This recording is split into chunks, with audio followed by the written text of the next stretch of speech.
Jednom davno u jednom gradu živio jedan dječak koji je bio boležljiv i nije smio jesti šećer.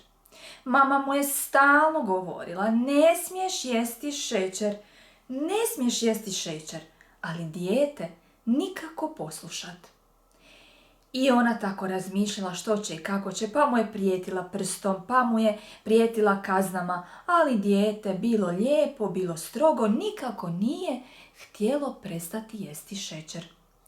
Čula mama kako u susjednom gradu živi jedan duhovni učitelj, pa odlučila potražiti pomoć od njega. Uzela dječaka za ruku, pa pošla. Kad su došli tamo, ona sve ispriča duhovnom učitelju, a on je slušao, a onda je samo rekao, dovedite mi dijete za 7 dana.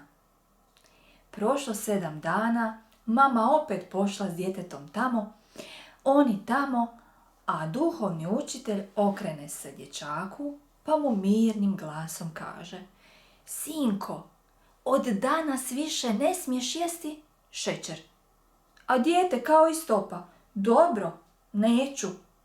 Mama se toliko uzrujala. Zar su morali čekati 7 dana da bi on rekao jednu rečenicu djetetu? Odmah mu je prigovorila. Ma što je vama? Pa sam ja putovala u drugi grad nakon 7 dana i morala vas toliko čekati da biste vi njemu rekli jednu rečenicu koju sam mu i ja mogla reći. Ma što vam je? A duhovni učitelj mirnim glasom je odgovori.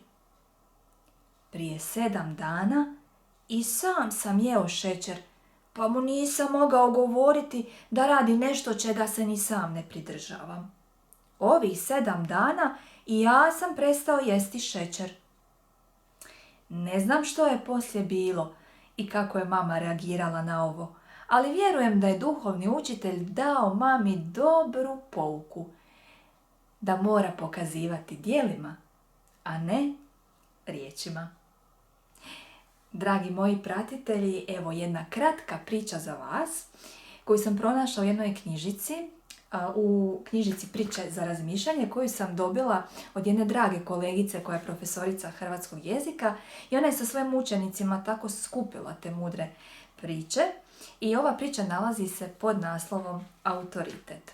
Evo ova kratka pričica zapravo je podsjetnik da se zapitamo jesmo li mi primjer onoga što očekujemo i tražimo od drugih. Jer ponekad svjesno, a vrlo često nesvjesno, tražimo od drugih nešto što ni mi sami nismo primjer. Svi znamo da se odgaja primjerom, ali isto tako u drugim odnosima, kada od nekoga tražimo nešto. Pa dobro je ponekad malo se povući, malo se proanalizirati, pitati sam sebe, pa jesam li ja ono što tražim i očekujem od drugih. Kako se ova pričica nalazi pod naslovom Autoritet, meni je zaista bilo zanimljivo u pričici onaj dio kada je dječak odmah duhovnom učitelju kao i stopa odgovorio ne, od danas neću jesti šećer. I kako zapravo duhovnom učitelju se nije opiralo dijete. I da, to je zapravo autoritet. Jedna od definicija autoriteta koju sam čula od jednog govornika je postati bolji pored drugoga. Dakle, to je osoba kraj koje postajemo bolji. A i u radu s djecom sama sam uvidjela koliko oni osjete u našem držanju, govoru i energiji, mogu li nam vjerovati i jesmo li mi primjer onoga što od njih tražimo. Tako da sve se osjeti se energija i ponekad je dovoljna riječ i gesta da ljudi shvate pa je li ta osoba ono što traži i od nas.